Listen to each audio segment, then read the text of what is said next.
Okay, we're very happy to welcome back Mateusz Łewyk from Warsaw to speak on pathologies in satisfaction classes. So go ahead, Mateusz. Okay, thank you very much. It's always a pleasure to speak in front of you during this seminar. So this is meant to be a second part of talk about our joint project with Atar. So Atar was talking about, I think, in the fall, and actually, so the talk I'm planning the talk to be self-contained, but I guess that I won't repeat any proof that Atar gave. So roughly the topic of the talk is the definability in countable and recursive iterated models with the use of satisfaction classes. So let me recall. Let me recall the definition. I mean, I guess that both Atar and Bartek, they said that all this definition is well known, and actually, I suppose that each of us, I think that each of us might have given a different definition and perhaps an equivalent. So this is my official version for this talk. What does it mean to be a satisfaction predicate? So this is the definition of TS minus. So this is a following sentence of the language with a new predicate, binary predicate S. Sorry for a typo. It says that whatever that if S of xy, then X actually is a formula of the language of PA, and Y is an assignment for X. Secondly, it says that an atomic sentence of the form S equals T is satisfied by assignment alpha if both terms get the same value under the assignment alpha. So I'm assuming that we are working over standard language of Peano arithmetic, including function symbols for Mateusz, right? Can I ask yes? It's probably an inappropriate question from the beginning. Is the first axiom really necessary? It will be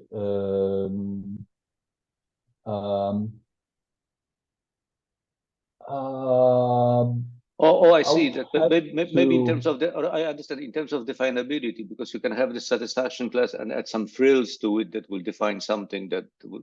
I understand. That is not necessary. So I will have a comment after presenting all the there will be more. I think perhaps questions of this form. Right. I understand. So secondly, if I have an arbitrary formula of the language of arithmetic and an arbitrary assignment for it, then the negation of the formula is satisfied by alpha if and only if the formula itself is not satisfied by alpha. So for the disjunction, if I have two formulae, P and C, I have an n arbitrary assignment alpha, which is defined for the disjunction. The disjunction is true if and only if either the first disjunct is satisfied by the restriction of assignment alpha to the free variables of phi, or the second disjunct is satisfied by the restriction of alpha to the free variables of C, and I denote it with this up harping right restricted to phi. Right, and thirdly, if I have an arbitrary formula, an arbitrary variable v, and arbitrary assignments for the existential formula exists v phi, then this formula is satisfied by alpha if and only if there exists a beta which differs at most on the value of v, and actually phi is satisfied by the restriction of beta to the free variables of phi. So now maybe let me have a word of comment. So normally, probably people do it without caring about these restrictions. So the point of this is that without any induction whatsoever, the satisfiability of a formula phi might differ with respect to two assignments that are that differ at what they assign to variables which are not the free variables of this formula. Okay, so you might have a model without these axioms, with the usual definitions, without these restrictions, and actually also without the first axiom, from which Roman asked about. So the point of it is to rule out the situations where a formula is satisfied by an assignment alpha, but it is not satisfied by a different assignment, which, however, assigns the same numbers to the free variables of this formula. Okay, so in particular, what I would like to have is that actually a sentence, so a formula without free variables, we have like the unique assignment which correctly guesses it's true, and this is the empty assignment. Okay, so there is also one more remark that I would like to. Okay, so we shall work exclusively over PA, and for simplicity, actually this is like also not only for the simplicity of this definition, but also for the simplicity of our proofs. We do not include the regularity axiom, which roughly says that that truth of a formula does not depend on the syntactical shapes of terms, but only on their values. So if you have a formula with a free variable and you substitute two closed terms with the same value, then this formula is satisfied by an assignment alpha if and only if, sorry, the formula with one term substituted is satisfied by an assignment alpha if and only if the formula was substituted with the second term is satisfied by an assignment alpha. So we do not include this regularity axiom because actually, I mean, it adds an additional layer of difficulty to the constructions we are we do in the paper. So we conjecture that it can be done, but we thought that this is enough for the time being. So I mean, actually adding regularity to most of the theorems that I will talk about today is still an open problem. How to do it in details, and it is worth doing because without regularity there might not be a way of defining truth from satisfaction. So essentially what I'll be talking about is our models with a satisfaction predicate, but there might be no way of defining the truth predicate from it. However, I mean, I will often, nevertheless, I will often use the following abbreviations. So I put T of phi if and only if phi is satisfied by the empty assignment. However, I mean, provably this is not the case that T of phi defined this way is provably in CS minus a compositional truth predicate. So this is, I'll just jump in here and say this is why we have changed. If you go back and look at my watch my talk from earlier, I had entitled it something slightly different, right? Where I had talked about truth predicates, and I talked about I think CT minus specifically, and so we're talking about compositional truth. And at that time, we had kind of assumed that we can simply add in regularity without much difficulty into the constructions, and now once we sat down and tried to do that, we realized, okay, well, we can prove all these things for satisfaction classes, but perhaps not for truth predicates, at least without adding much more complexity to the arguments. Actually, I mean, I think that, I guess that the main theorem that you gave, so this is done with regularity probably, in a slightly different setting probably, but this local pathologies are covered, right, with regularity. I forgot which one we did. Which one we covered with regularity, but that sounds plausible. We did one or the other, either local or non-local, but continue. Right. Okay.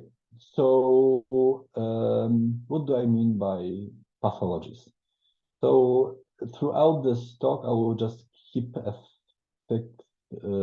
countable and recursive saturated model M in the subset A, and I will basically consider a PA definable operation that sends sentences to sentences, which in the real world is idempotent. That is to say that P is equivalent to F of n F to the nth P, and it holds for every sentence and natural number n.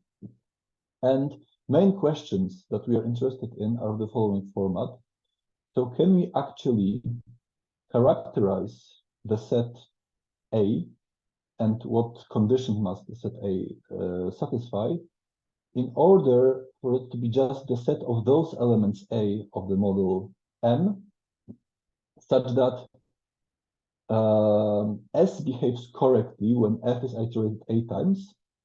And in the first version, this means that it preserves the truth of an obviously true sentence, and it fails to satisfy this outside of A. A question, Right. Mateusz, is there any assumption on on the complexity of F? For the moment, no. So I will just define it. Anything definable with. Yes, I will have much more restrictions, but I didn't want to, since these are slightly more technical, I wanted just to have a bigger picture at the beginning. And the second question is similar. So can we actually find a satisfaction class such that A is precisely the set of those numbers A, such that S behaves correctly when F is iterated A times, sorry for the typo, but on arbitrary formula. Okay, so not just on one, not just on one sentence, but on arbitrary sentence P, we have S of F to the eighth. P is satisfied by the empty assignment if and only if P is satisfied by the empty assignment. Okay. And actually, in our format, we'll be able to show that this complexity of the complexity of this definition does matter. So I mean, this is perhaps not a surprise, but the fact that in the second case you do use a universal quantifier in the front, it can be reflected in the fact that different sets can be characterized in this form. In particular, there are more sets that can be characterized in this form, more cuts, more precisely. Right. So a prototypical example of this sentential operation is just taking binary disjunctions. Right. So F of F disjunction of phi, this is just phi or phi. So essentially, if you iterate it 8 times, what you reach is something that looks like a full binary tree of height A with phi, with formula phi written in the leaves of this tree. Okay, so this is a general setup. Let me mention some related work. Okay, so the first one you obviously know. So already in the Krajewski-Kotlarski-Lachlan paper, you can find information that in every countable recursive saturated model M, there is a non-standard A, and there's satisfaction class S, for every non-standard A, you can find satisfaction class such that if you iterate this operation of taking binary disjunction A times on 0 equals 1, you can make this sentence true. So more precisely, if you fix a countable representative model and a non-standard number A, then for the sentence which is a binary disjunction of height A of 0 equals 1, you can find a satisfaction class which makes it true. So slightly more new result. This is the following result due to Bartek wcisło. So for every model of PAN, you can find its elementary extension N, so an elementary submodel, with a satisfaction class, so that actually every idempotent binary disjunction of non-standard height is true. So actually omega is characterized as the set on which S behaves correctly with respect to such disjunctions in such a model. Okay, actually even more is true. So actually you can find in this model N, you can find a satisfaction class where actually every disjunction with a non-standard number of disjunct is true. So there is also a related work by Bartek, which shows that there is a definable map which sends numbers from your ground model to sentences, such that for an arbitrary countable representative saturated model M, okay, so this map is PA definable.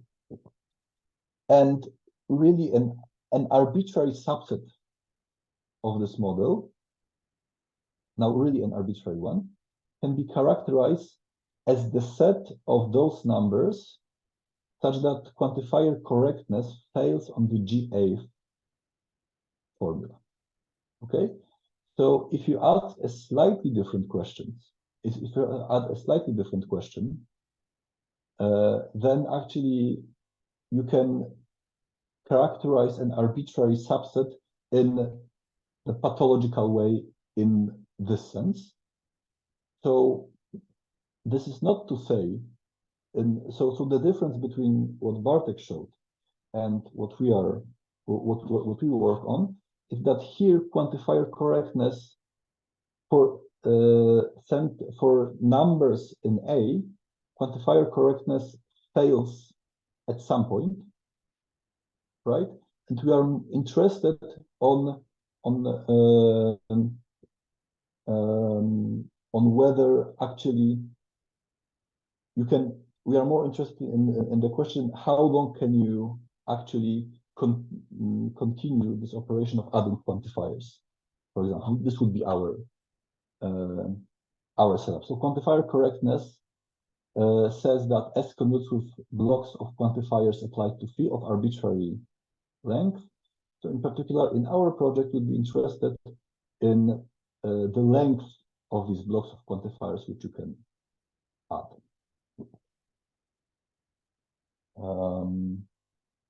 Okay, and there's a beautiful work by Alina and Fyodor Pachomov, which shows that for over CT minus. Mateusz. Yes.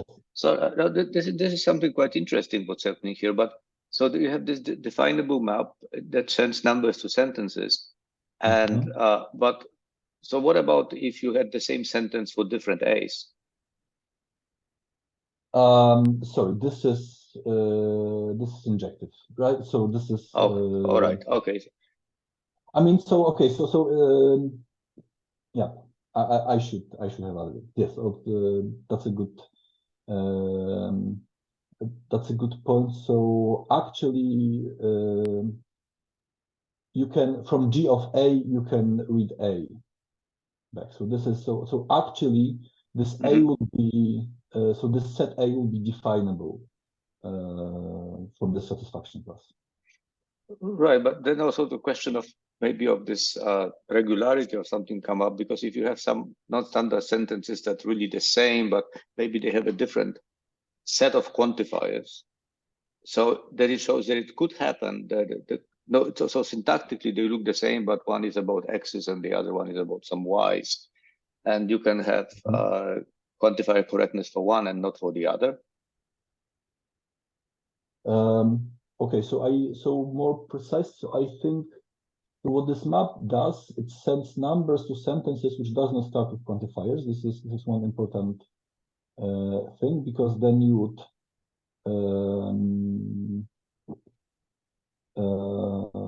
you'd like to control of actually how many quantifiers are you adding to this G of A. So that's one thing. And I think that these G of A's, I forgot what they are precisely, but they are of some sort, like A Right. time. So the disjunction of length A of 0 equals 0 or something. Of specific type, right? Because if yes, you know, yes. So they are. Okay. So we have like a very specific way of embedding numbers into sentences. Actually, I guess that there will be many such good choices. So there's just a question of convenience, which one to choose. And yep. All right. So last remark is about the work of Ali and Nayat and Fyodor Pahomov. So full disjunctive correctness is strong, which means that if you add to CT minus, so if you add to CS minus regularity axiom to ensure that you have a well-behaved truth predicate, and you add a sentence saying that a disjunction, an arbitrary disjunction is true if and only if it has a true disjunct, then you are no longer conservative over PA. So you prove a lot of soundness of PA in this. So actually, the capacity of dealing with long disjunctions, long conjunctions similarly, actually, this is something, I mean, interesting in the context of satisfaction class. So it yields rather unexpected results, and partially what started this project was that we tried to understand it better. However, full disjunctive correctness was out of reach for us when we worked on it. So we have something to say about this disjunctions in general, but this is, I would say, more interesting than what we have to say about this idempotent disjunctions. Right. So why taking care of the why to care about long disjunctions? So let me just show you one thing, which I think is perhaps not, which is I think nice advertisement.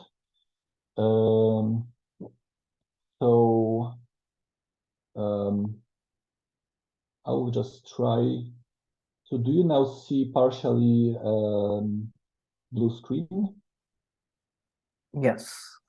Okay, good. So now you should see lights on one part of the screen and some white canvas in the second part of the screen. Yeah. Yep.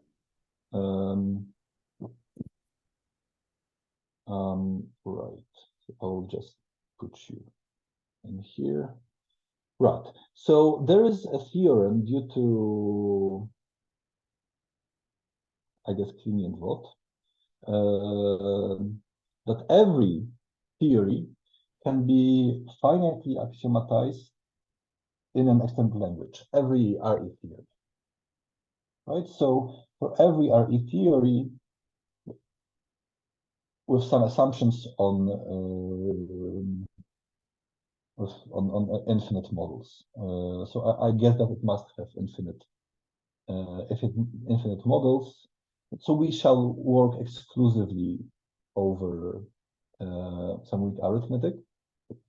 So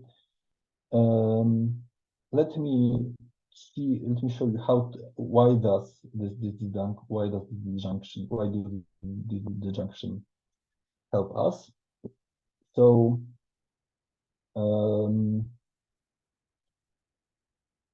for each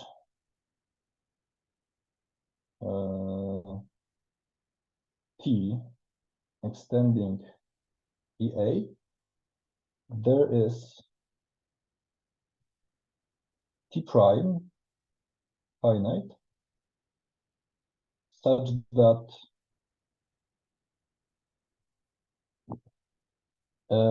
t prime proves t, and t prime is conservative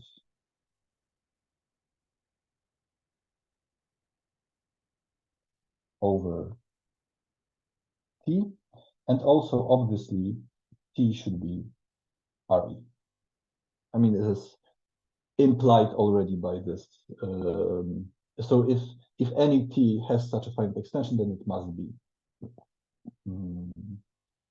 RE. Right. So since this is RE, so how to prove it with the help of CT minus? Fix an arbitrary absolute definition theta of axiom for t, and let theta prime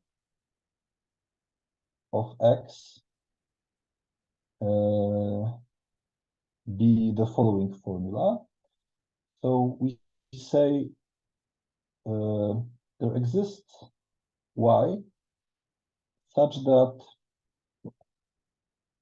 theta of y, so we say that y is an axiom of theta, and x is equivalent, x equals f to the f disjunction of y to the y of y. Right? So essentially theta prime, it resembles like a Craigian style in the sense of a Craig strict axiomatization of t. Okay, we are not taking just the axioms, but each axiom is repeated. Each axiom is repeated its own code many times. Okay, so each sentence in this new axiomatization is a disjunction of height y of y sentence. So we are just identifying sentences with their Gödel code. Okay, and then we simply write, so let t prime be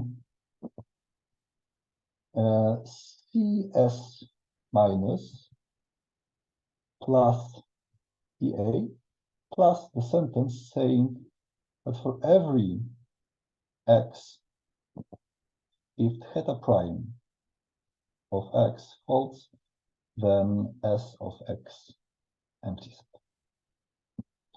So we are essentially adding a sentence saying that all axioms of T are true, but for this very peculiar presentation of the axioms of T, right? So since actually, if you take any true axiom of T, then what we have in theta prime is the finite disjunction of this axiom of where this axiom is the unique disjunct. So in particular, it follows that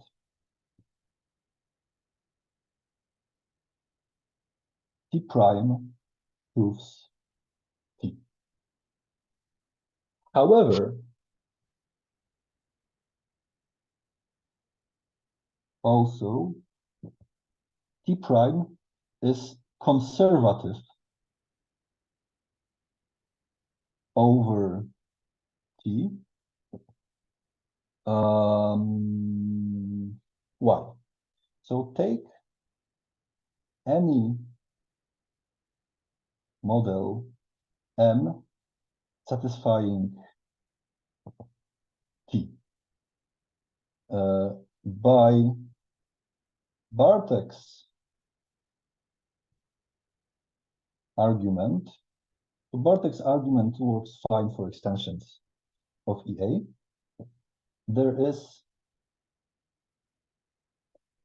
N S satisfying CS minus such that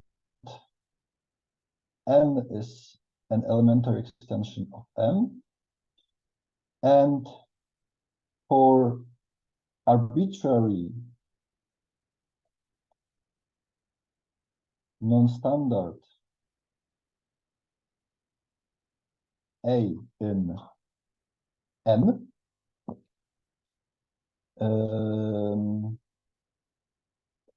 NS models for every phi S of F disjunction A of P empty set. Right? So every disjunction of non-standard depth is true in this model.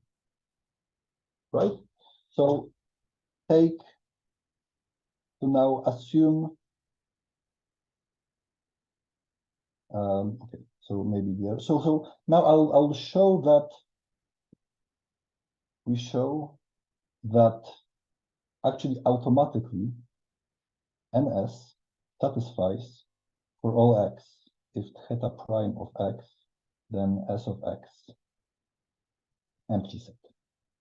So fix any A in N and assume theta prime of A. It follows, so for some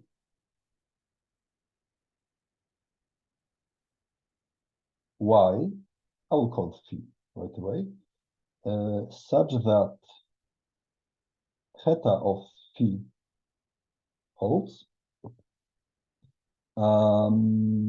A is equal to F of phi, F phi many times of phi, right? So now we do the case distinction. So either phi is actually a standard formula, standard sentence, hence A is standard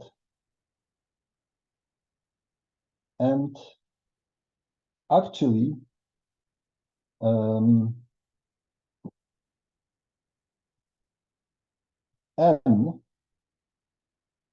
models satisfies that phi is equivalent to F of phi of phi. And moreover, phi holds since N is an elementary extension of N and phi is an axiom of T. Right? So the second case is that phi is greater than N, but then F phi many times of phi, this is a disjunction of non-standard length, is long. So by this trivial property of NS, it is true.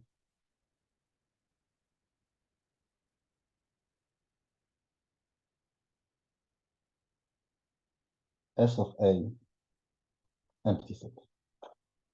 Okay, and that's it. So standard Kliniewot theorem, I think it goes through defining a much weaker satisfaction predicate. With the help of these tricks with non-standard disjunctions, we can actually use a slightly more natural one, but for some tricky presentation of the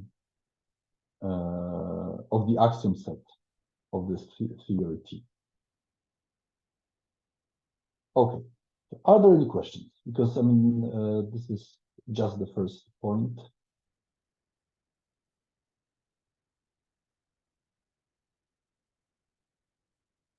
Okay, so if not, then I will continue.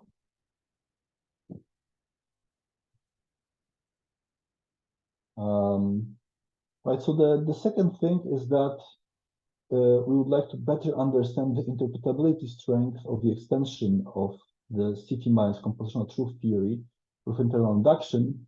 And for this, it is kind of important to understand what are the properties of the definable cuts in this theory. And actually, the cuts defined in this way or similar to this way can help us in guessing this. And finally, there are questions about the structure of models of P, which will be my main focus in this talk for today. Okay, so I think that this ends the preliminary part. And let me just quickly go to the main course. This is the main, I think one of the main definitions for this talk. We say that a subset A of D is separable from D if whenever we find a sequence such that all standard inputs of the sequence are in D, we can find a C that filters out those inputs so that A of n belongs to A. And we say that A is separable if it is separable from the universe. Okay, this is a definition. I will say a few words now, commenting on this, give some more properties. This was also presented in Athar's talk. So if you have a cut I, then it is separable if for every sequence, if there is no sequence A such that the standard inputs of A from I are cofinal in I, and the standard inputs in A that are outside of I are co-initial with I. Okay, so this is a simple exercise that actually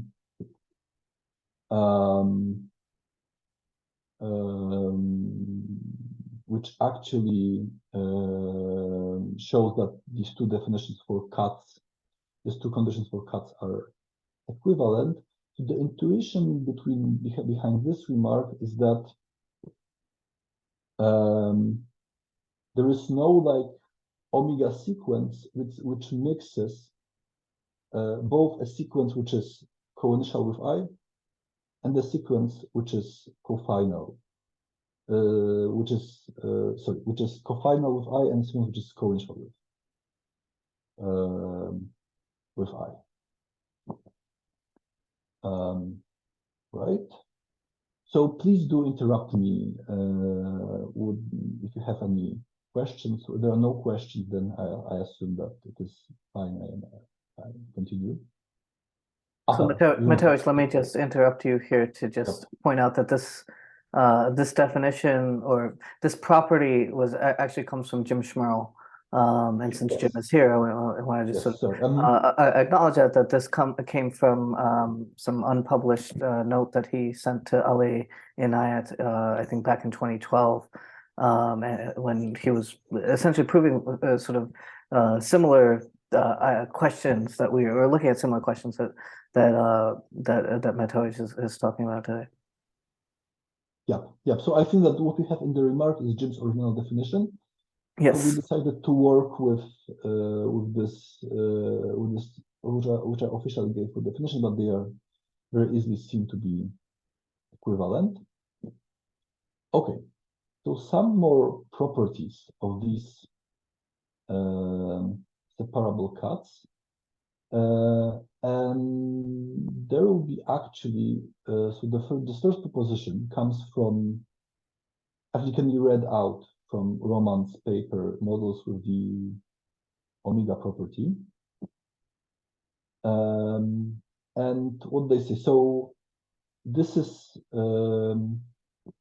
how actually the strength of omega enters the picture. So by the way, I should say, I guess, so let me just skip it for the moment, and I will give you the definition of strength in here. So the following conditions are arbitrary are equivalent for an arbitrary countable recursive saturated model of PA. So omega is separable. In this kind, in the case of omega, this is equivalent to saying that omega is a strong cut. And it is equivalent if we have an countable recursive saturated model that this model is arithmetically saturated. And moreover, if you prefer the presentation in the style of the subsystem of second order arithmetic, then this means that the code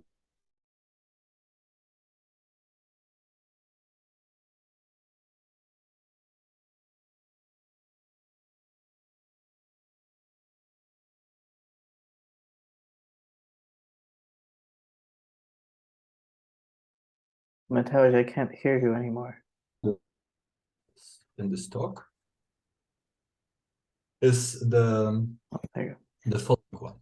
So if omega is strong, then actually if omega is this, if omega is, which is equivalent to omega being a separable cut, then actually every cut which is omega coded, which means that there exists an element coding either a co-initial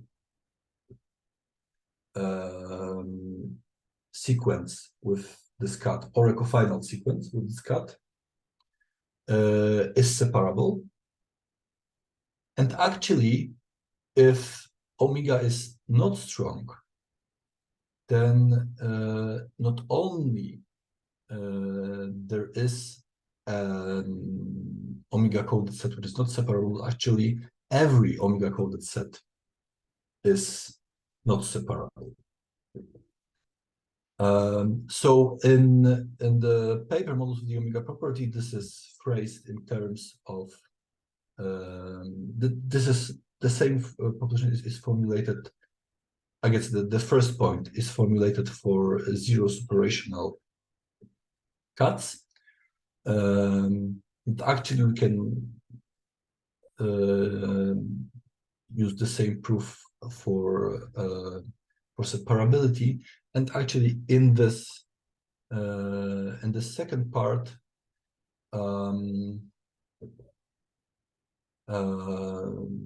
this is kind of a simple exercise in the spirit of this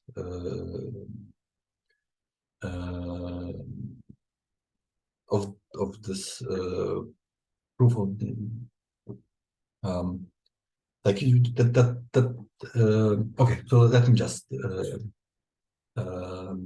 stop here. So this is just a simple exercise. So actually this will be important in the later part of this talk, that actually how separable cuts look like in models of PA. This turns out that it has a lot to do with the question whether omega is itself separable or not. And why I think this is also interesting, because the strength of omega for counting on a saturated model, this is actually equivalent to these two other very nice conditions of arithmetic saturation and the coded set being closed under arithmetical definability from parameters.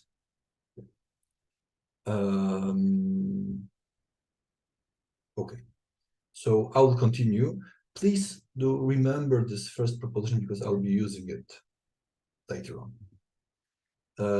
And this is the main, actually the theorem which is due to James Merv. The author mentioned this, that this was an original inspiration to look in more detail in what's happening here. So before seeing actually this theorem, I was assuming that, I mean, basically everything can be defined in this form.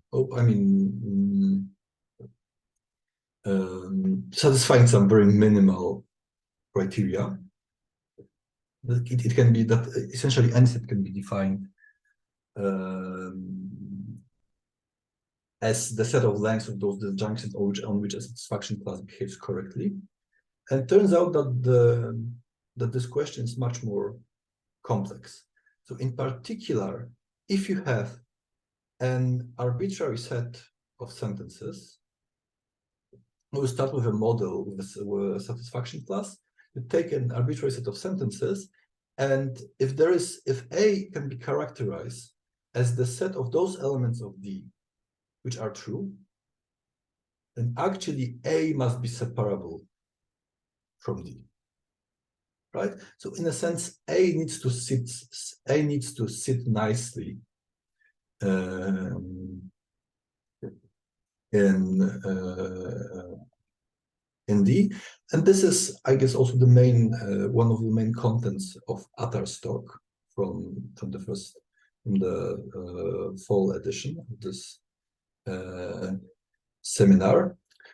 Right.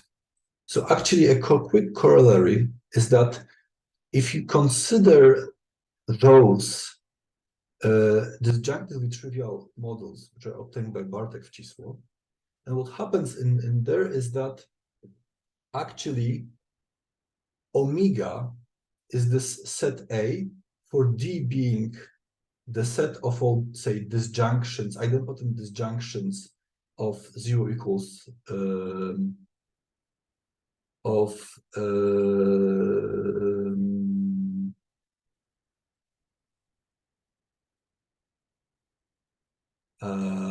right. So I should say that to put it in this format. So you consider the negations of idempotent disjunctions of 0 equals 1s. So your D is just the set of formulae which are negations of f of the 8th disjunction of 0 equals 1. For A in M, and this model M. Then in Bartek, this disjunctive trivial model N. Then in NS, it is true that T of not f of A disjunction 0 equals 1 if A is a standard number.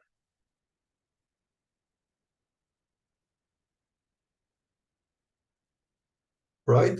So in particular, and I'm moreover, if this so in particular, when you are constructing this disjunctively trivial satisfaction class, you actually turn omega into a strong cut, and the whole model will then be recursively saturate. I mean, if you start from a not from a countable model. That was like the second surprise in this project. And now I would like to pass to actually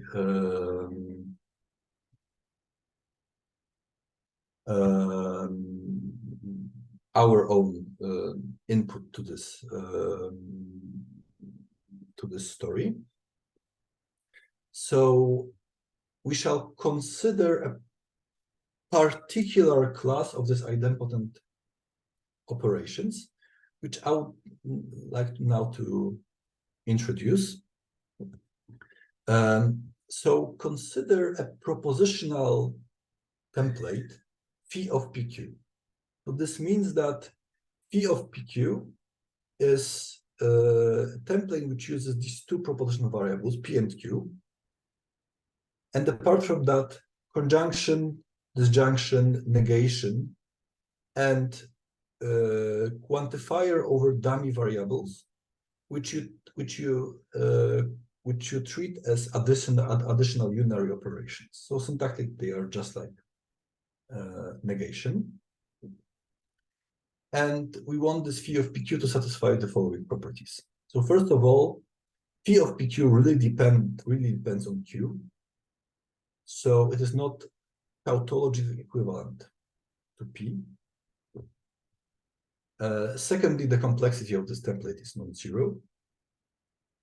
Thirdly, Q really does appear in this phi of PQ, in this formula. Thirdly, I mean, the truth of both P and Q implies that phi of PQ is true, and falsity of both P and Q implies that phi of PQ is false. Okay, so if you, then these are all the conditions.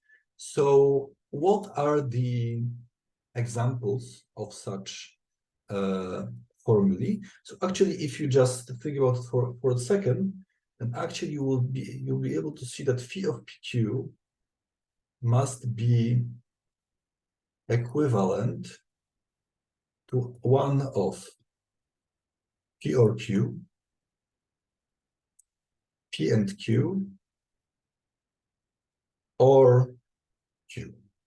Okay, since it depends just on P and Q, and we have these conditions, then it needs to be one of these functions, but possibly given in a very complicated way. Okay, so an example of such a phi of PQ is, for example, P or not P, and not Q. Okay, so actually you can, I mean, invent infinitely many such templates, and we'll care only about such templates for the rest of this talk. And using this template, you can define an operation. By the way, so let me just stress that we assume that phi of PQ is really finite. Right, so this is like a true positional formula. Now we will define, internally P will define a function which will, in a normal return, maybe non-standard sentence, but it will be based on this finite propositional template. Right, so we define phi of 0 phi to be just phi for every sentence phi, and phi of x plus 1 phi, this is this propositional template phi for small phi substituted for p, and f of x phi substituted for q. So let me give you an example of how this looks. So a prototypical case for us is that phi of PQ is just P or Q, And then, for example, f of a of say 0 equals 1.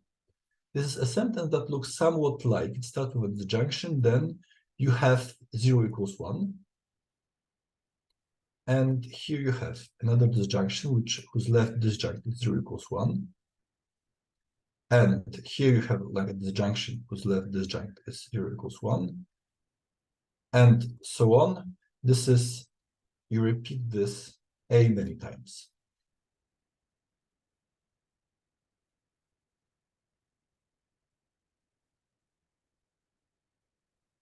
Okay, so if you take P of PQ equal to Q or P, then this is then f of a 0 equals 1 will be just this long disjunction, which is differently parenthesized. Right? Now the right mode disjunct will be 0 equals 1, and the branch, the infinite branch will just reach to the left. If you take P of PQ to be equal to Q or Q, you get what we had previously, the junction which looks like a binary. So f of a, in this case, f of a 0 equals 1, looks like the junction which resembles a full binary tree of depth a, where in leaves you have 0 equals 1s. Okay, I hope this is sufficiently. I hope this is clear. So, right. So actually, it turns out that many properties of the cast that we'll be working on, they depend on the syntactic shape. Actually, not on like the propositional properties of this phi of PQ, but on its concrete syntactic shape. I'll tell you more in a second. Just I will say a word to my daughter. Just 1 minute. Sorry for this.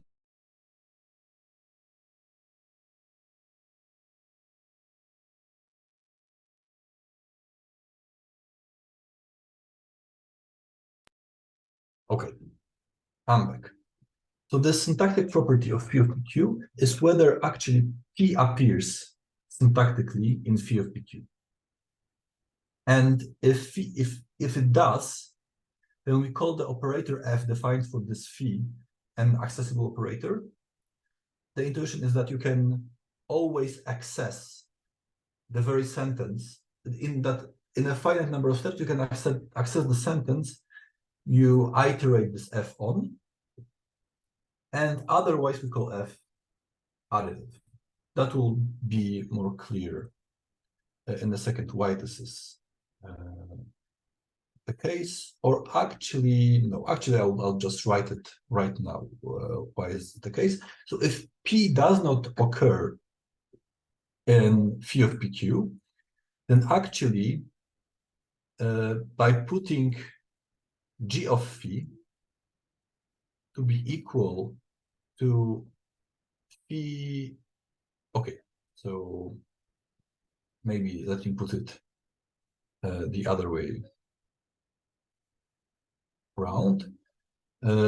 So actually, if P doesn't occur in this formula, then actually phi of PQ, I mean, this is equal to phi of Q, right? And actually, for every x, f of x plus 1 phi, this is equal to phi of f of x phi, which means that this is essentially an iteration of phi of 1 phi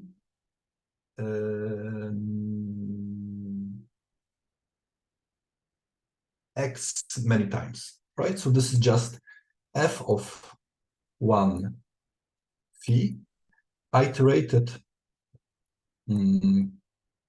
x many times, right? So in this case, this f of x phi, this is an iteration of a single unary function, right? Atar, you wanted to say something? Yeah, I think I'll just give the example. The motivating example for these two is sort of the left bracketed disjunctions are accessible, whereas full binary disjunctions are additive. So maybe I'll draw this here. Or if you can draw, if you think of like a full binary tree, and you kind of let's say this is a full binary tree of height A. And if the leaves are all sentences phi, which each of these are a full binary tree of height B of disjunctions of 0 equals 1, for example, then right. So if phi itself is this full binary tree of height B. Then actually what you really have is a full binary tree of height A plus B, right? And so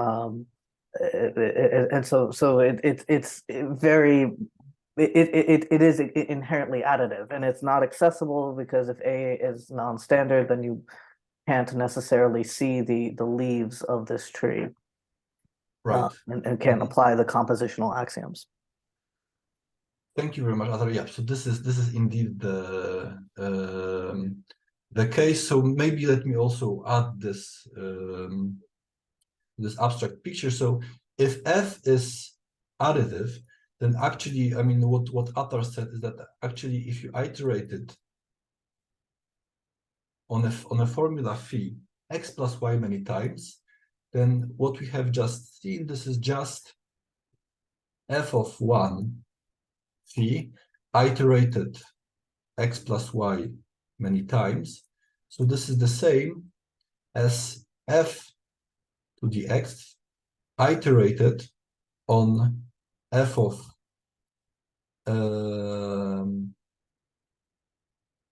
y iterate of 1 of phi, right?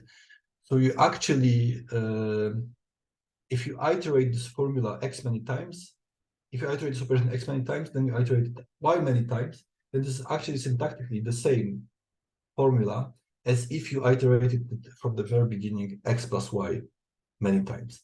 And this is unlike in the case of this accessible case, because if you take like this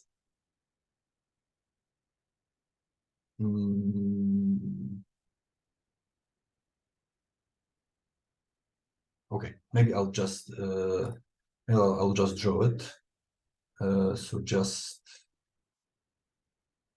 I make some more space in here.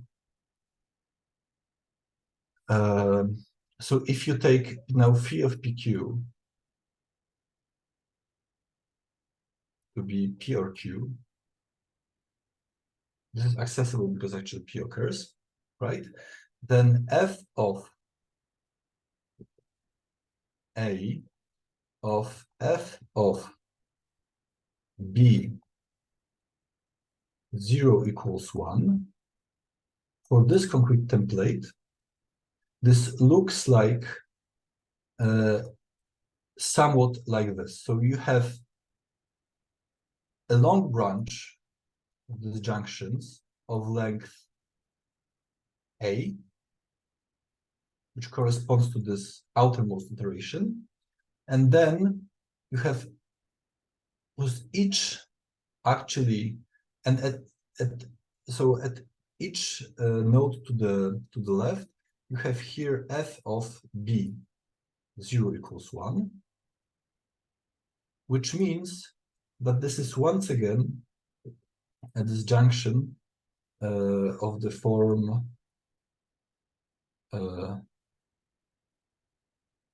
of this form. Now here you have 0 equals 1, and here you have 0 equals 1, and here you have 0 equals 1, and this is taken b many times. And this repeats at every node in here. So this is different than the following thing, then f of a plus b on 0 equals 1, because this, for this propositional template, will be simply at this junction with the rightmost branch of length a plus b, and 0 equals 1 is here.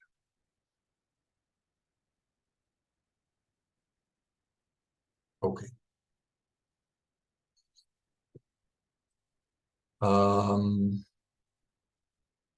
So actually now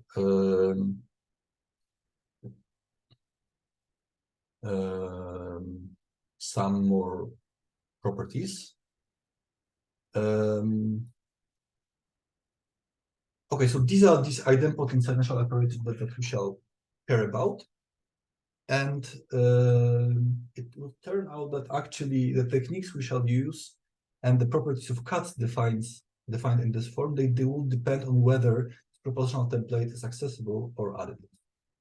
So if you have a model of CS minus, then we call the F-correct cut the set of those numbers x such that for every sentence phi, and for every y less than x, because I need to close it downwards, the truth of f of y p is equivalent to the truth of p. Right? So this satisfaction class S behaves correctly when f is iterated y many times for all y's that are in I, and outside of I, you can always find a smaller counterexample to this correctness.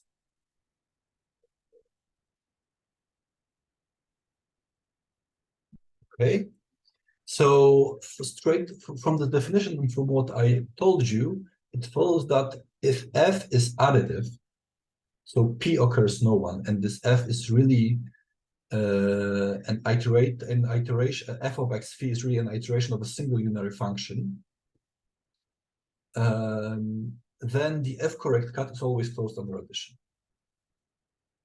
And as you will see shortly, this need not be true for the case of these accessible operators, right? So if you take, in this case, f to be given by a propositional template q or q, so this f is just f of x is just a long, a deep binary tree of height x with phi as leaves. Then the f-correct cut defined in this way, this will be closed under addition, and it will repeat any time when you take a propositional template which is additive. And we say that the cut is f close if either f is additive and I is closed under addition, or just f is additive. And f or f is added is accessible. Right? So either this is just, so if f is accessible, then every cut is f closed. But when f is additive, then it is f closed if and only if I is closed under addition. And we say that this cut has no least f gap if either f is accessible, and for every cut above it, you can find a smaller number b above the cut such that the distance between them is non-standard. Their difference is non-standard, just this. Or if f is additive, then for every a, you can find a smaller number b, which is also above the cut, such that if you divide a by b, and the result is still a non-standard number. So this means in particular that B is smaller than A divided by N for any natural number N greater than 0. Right? Okay. And now I'm ready to introduce the main theorem. Ata, you wanted to say something? Oh, I'm just saying, we're getting a little late. I'm wondering if you want to come back and finish so state the main results, and then if you wanted to say some more details about them, you could come back, or it's up to you, because we don't have anything scheduled after this week. I wasn't. Yeah, We are at sort of 15 minutes after. So if you think you want to just wrap up in 5 minutes and leave it at that, that's up to you. If you think there's something more to say, then maybe let's plan to come back next week. I mean, if that's okay with Roman, I'm okay. So if you have some free slots. Oops, and to get rid of that. Roman, what do you think about continuing? No. We definitely have 3 slots. There's nothing planned. How about tomorrow? You want to come back tomorrow? Yeah. I can't do tomorrow, unfortunately. Oh, okay.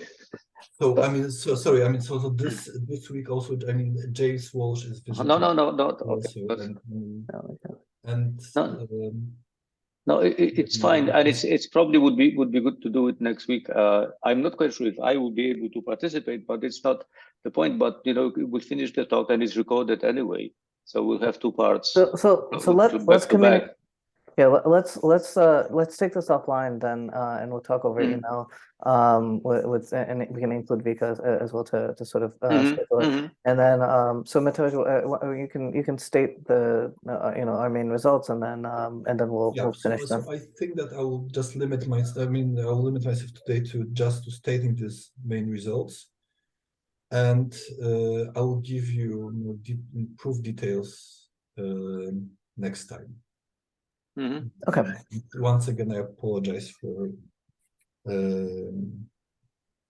making it too long. Okay, so this is one thing. So if you have an arbitrary countable saturated model and a cut I, which is, here are the assumptions of I, which is F closed, and it is either separable or has no least F gap.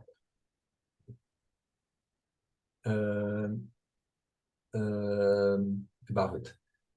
Then we can actually find a satisfaction class that I is the F correct cut of MS of this model.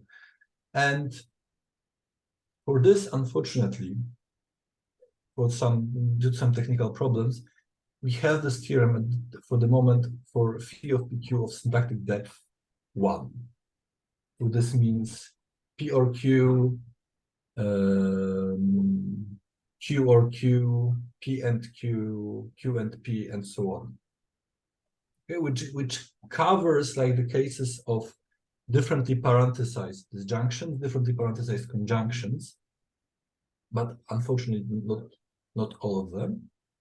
But what is interesting, I think, is that actually these 2 possibilities, separability and having no least F gaps, there are the only possibilities for this. So this is the second theorem.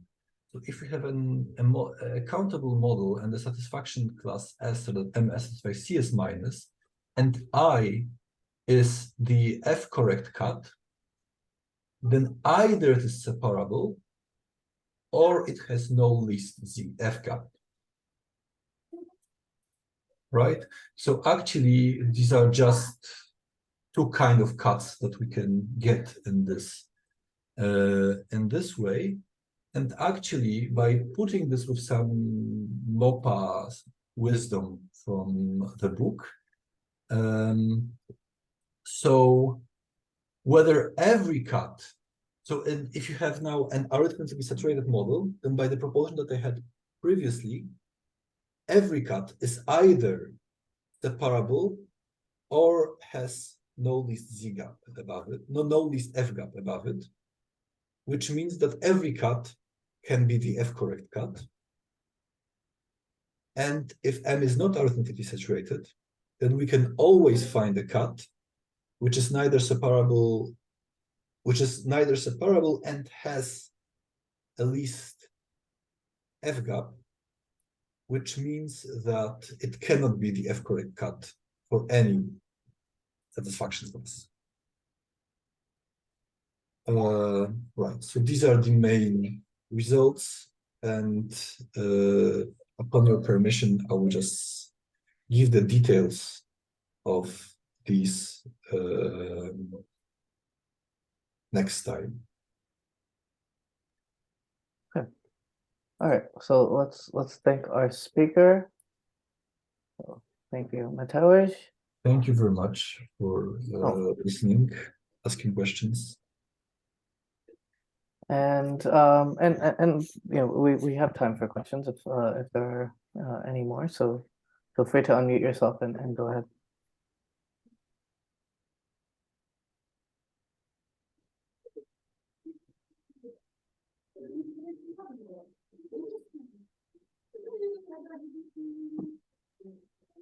Okay.